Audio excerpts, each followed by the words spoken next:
Hello, I'm Sarah. This is Hardcover Hearts, and I'm here with my week of reading wrap-up where I talk about the books that I read this week, what I'm currently reading, and potentially could read next week.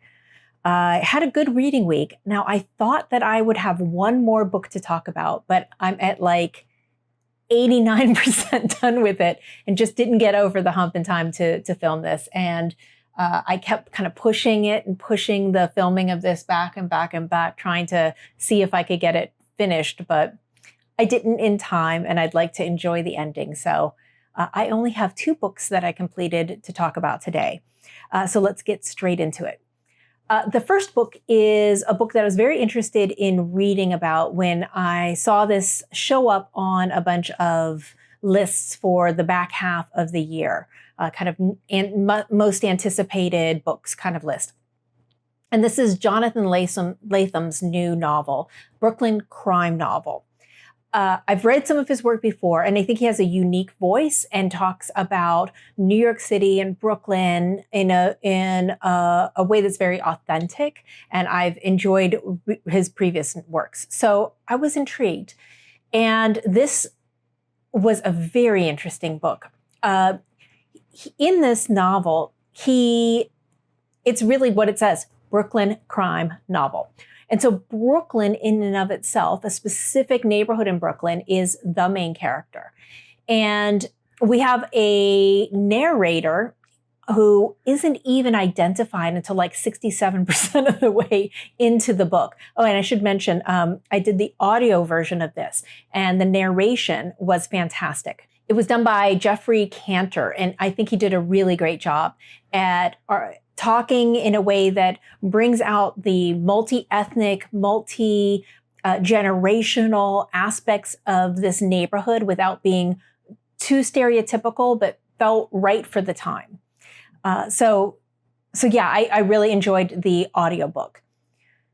It starts in 1970 in this neighborhood. And one of the threads that runs through it is crime in many different guises. And we, through this period of time that we're observing and kind of in the neighborhood and looking at all the characters that are walking and around and all the friendships and the rivalries and the do's and the don'ts of being out on the streets, we also get a sense of the changing demographics, the gentrification, the tensions that happen, the alliances, and as I mentioned, the crime that kind of runs through. So when I started reading this, it was very nostalgia-inducing because of the 1970s and some of the things that were being talked about and just generalized life in America and parenthood and how parents kind of dealt with kids back then. But it was overlaid and hyper-specific to how this neighborhood operated, kind of the rules of living in this environment. So things like the kids having to learn that certain things that happen out on the streets were not to be shared with parents. They wouldn't understand, and they would make things infinitely worse. So we're talking bullies, we're talking mugging. But at the same time, parents knew because they would give kind of mugging money, and you kept your real money in your sock, but you always had a few dollars in case someone tried to mug you, and you can kind of hand it over and then be done with it and hopefully get out of it without a lot of drama. And while some of it was kind of couched in this funny language about like how some kids were indoctrinating the other kids, how older kids would talk to younger kids about what to expect and how to handle that type of thing, it did leave you with this kind of ripple effect of trauma and fear that radiates out. And so I know there's a lot of memes about like Gen X, like, hey, let me tell you how it was, kid. You don't know. We were left alone. We were scavengers. We were wild, running the streets. Yes, all that stuff is true, but we tend to overindulge in the romanticism of that without remembering the dark shadows and the trauma that that really leaves. And this book did a really great job at articulating how that trauma plays itself out for everyone involved. Lots of interesting characters, lots of things happen. I did feel that to a certain degree, it was a little long. And I think he was trying to do this wide sweep.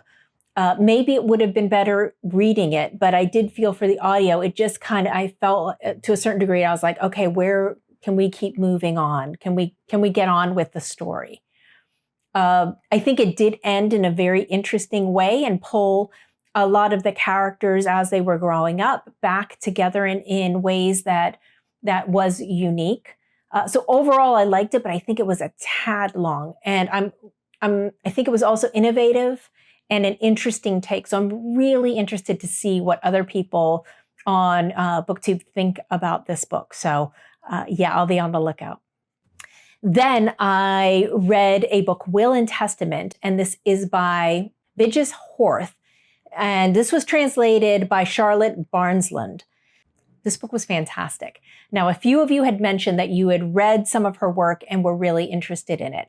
Now, I teed that one up because I am about to and am currently reading this book, her follow-up. She's written a ton of things, but this is something that was translated into English and that was on I think it was the Booker International shortlist or the Women's Prize, I can't remember which. Also translated by Charlotte Barslund.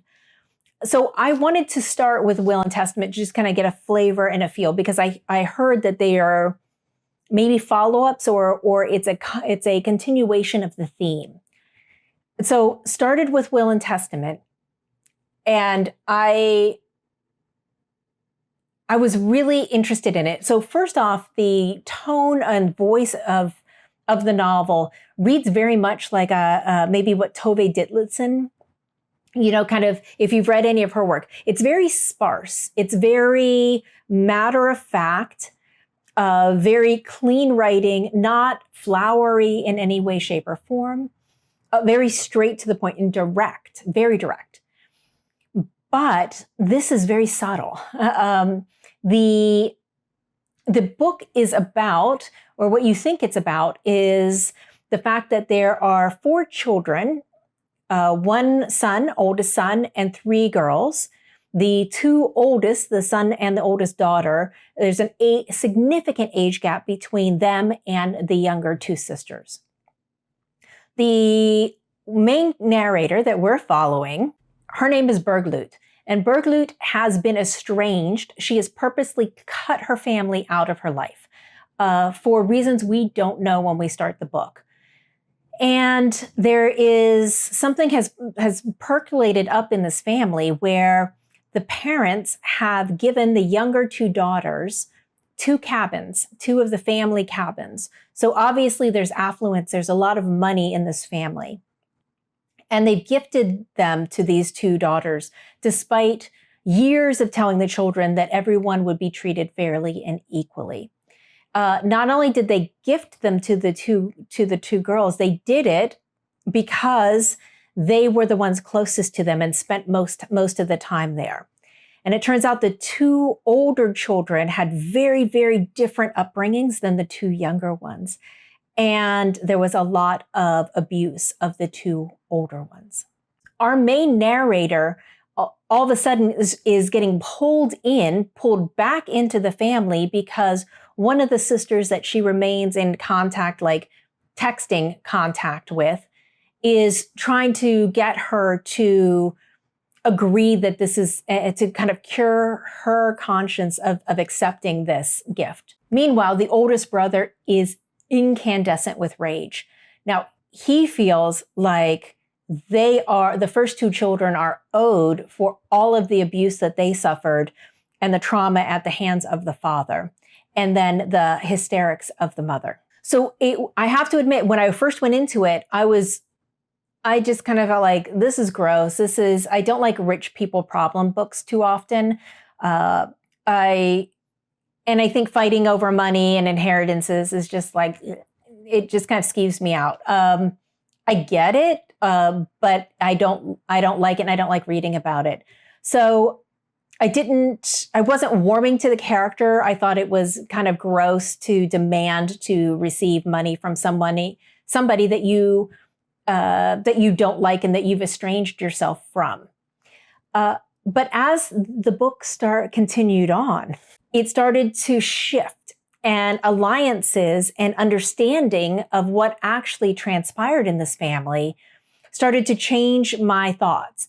I still think all that stuff is gross, and I still think that it wouldn't be a lure back in for me in the situation, but I started to understand a little bit better what was happening in this family. And Berlut as a character feels very conflicted. Absolutely knows that this family is toxic to her. She talks to all of her. She's created a great network of people who support her. She's a writer. She has had a marriage. She's left that marriage for a man she was having an affair with. She has an amazing relationship with her children. But she is so conflicted about the fact that she's never been really heard by the family.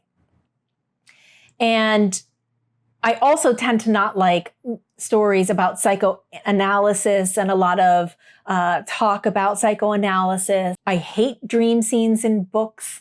I don't like kind of working the active participation of working something out through the page with a character. It usually is something that I don't enjoy. But this was so interesting because what we find as we're reading it is that trauma has affected, and what happened, although it was singularly focused on our narrator, has had ripple effects in the rest of the family and how they interact together. And you only start to see that as you get more of the story and you get deeper in, and you start to see how other people are reacting to our main character, and also how things are progressing with this fight. So much of this was about silencing of people, turning on those who tell you something that is inconvenient, or something that if you believe it, you have to make a choice yourself. And so that conflict and what this means for the person not who hears it, as well as the person who experienced it, was so interesting. And it was a page turner. It's written in these very tight, small little chapters. And I was riveted. I just kept reading. I just binged it. I did not want to stop. So I thought this was fantastic, and it's really set me up to just dive straight into this one, which I'm reading for my In Real Life book club. So I'm going to switch over to what I'm reading now, because those are the only two books that I completed. So I just started it this morning, and already different characters, but same theme. I'm really enjoying it, and I'm really interested to see how she explores kind of the relationship with only one type of character, which is the mother, and what happened in their relationship. If it was a similar type of abuse, something different. But the story of this in this book is about specifically the mother and daughter relationship. So really curious to read this. I'm also still continuing with my group, the Author Spotlight series that we're doing on Helen DeWitt. We're reading a number of short stories every single week that are found in this. This is Some Trick by Helen DeWitt. We only have, we have 2 more weeks of reading to do check-ins of this. And then we are moving on to Toni Morrison. Very excited about that. Now, I'm moving very slowly through this, but enjoying it very much. So as you know, October is Victober, where we read Victorian literature. And I am enjoying very much Deerbrook by Harriet Manteau and this gorgeous Virago Modern Classic cover. This is one of those that I want to be in the right mindset, and I want to have time to be able to annotate and note and all of that. And I just haven't found a lot of that this week. But I still have more time in this month to get this chunkster read. Then I'm also starting this for my In Real Life book club, and this is part of the Booker International shortlist. So that must be what is Mother Dead as part of. This is Time Shelter by Georgi Gospodinov, and this was translated by Angela Rodel. It's definitely about memory, about the past, about recollections and time. So curious to see where this is going. So the next book, the one that I thought I would be done with that I'm not done with yet, is a follow-up to a book that I loved. The writing was phenomenal. I thought I had it somewhere here. I looked for it earlier this morning. I really hope I didn't sell it back. But the book is Hild by Nicola Griffith. And it's set in the Middle Ages, and it was the story of this young girl who is raised up in kind of this feudal world and has the ability to prophesize and to see things, and how that's used in the context of this time period. And Hild actually became a very important figure in history. So it's a look at her life and kind of getting a sense of kind of imagining what her life would have been like. The writing is exquisite. And so the moment that I heard that Menewood was coming out, I thought I'm out. I went ahead, and I don't think I've hit save faster in my local library. So I'm doing the audiobook of this. I'm like 87% of the way done. I will do a wrap up next week on it. So stay tuned for that as well. And then with all of that kind of heavy reading, I'm really in the mood for a mystery or something lighter. These are some that I think that are kind of piquing my interest. Of course, I have The Mystery of Mrs. Blencarrow by Mrs. Oliphant. And this is a Victorian mystery from Persephone. And look at the Persephone M papers, always love those. So this is something that I potentially could try. I got this one when I was last in England, and I see people reading it who love it. This is Uncle Paul by Celia Fremlin. Hate these stickers. Okay, got that one off. Yeah, Uncle Paul by Celia Fremlin. This cover is outstanding. And it says the subtitle is Welcome to the Nightmare Summer Holiday. So that does sound fun, doesn't it? Then there's this that I wanted to read for Shorty September. I might try. It's so thin. I might be able to knock this out. This is John le Carré's very first novel. It's Call for the Dead. Yeah, it's calling me. It's calling me. I don't know if I'll get to it, but we'll see. Then this one also looked fantastic. This is The Bookseller of Inverness. This is by S.G. McLean, who I really love her writing. She writes historical fiction, historical mysteries. And this is in 1752 in Inverness. So I don't know. I just want time to read. I just want to win the lottery and have time to read and have a really beautiful library that I can have annotated copies, my working copies, and then I can have beautiful, pristine editions. So yeah. Anyway, that's it for me for now. I would love to know if you've read any of these and what your thoughts were, and if any of these sound like books you think that I should read or should be on my radar. That's it. Thank you so much for watching. I hope you have a fantastic week of reading ahead, and I'll talk to you next week. Bye-bye.